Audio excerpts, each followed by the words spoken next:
So I wanted to make a video on the interracial stats that from Latino to white, and we obviously see how the black and the white, we see the Asian girl and then the white, and then the Asian guy and the white are very different. So that's like one of the most notable differences out there. And then we see obviously the opposite with black guy and white girl, and then black girl and white guy, where black guys are double the amount, with white girls than the vice versa.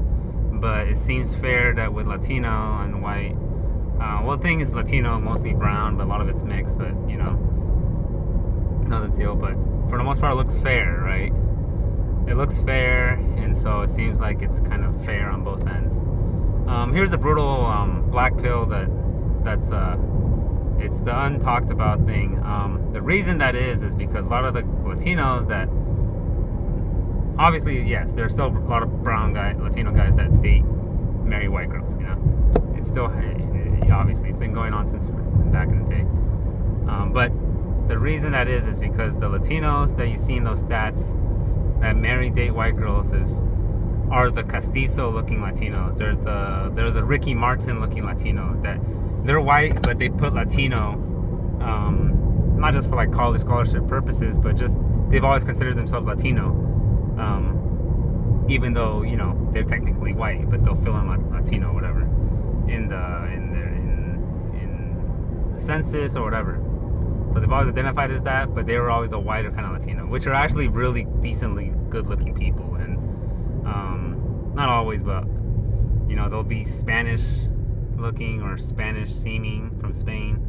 And there's a lot of these. There's a lot of these castizo kind of white girls, castizo kind of Latinos out there. And men don't really have problems, and obviously the girls don't have problems as well. But the girls are like second-class citizens compared to the blonde girls.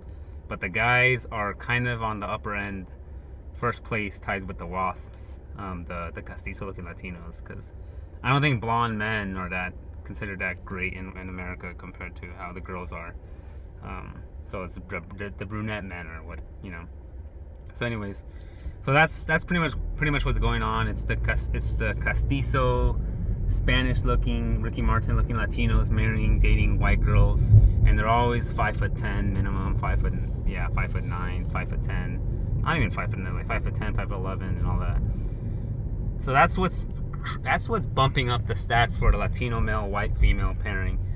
And then when it comes to the Latina woman white male pairing, it's what you think. It's the mestiza kind of girl or indigenous kind of girl dating a white guy who is ethnic maxing a little, and a lot of times you can't really blame him, because you can get a good deal if you just go for like an indigenous or a mestiza kind of girl who in some ways is not that popular with is considered less popular than a white girl or a blonde girl. Those girls get overhyped, so and it gets hard to get white girls in your own country, or you just get a much better deal, plus less feminism and all that, going for ethnic maxing, going for a Latina girl, a mestiza, a brown girl, indigenous kind of mestiza. But obviously mestiza, brown, indigenous kind of man with white girl is almost foreign, but it still happens.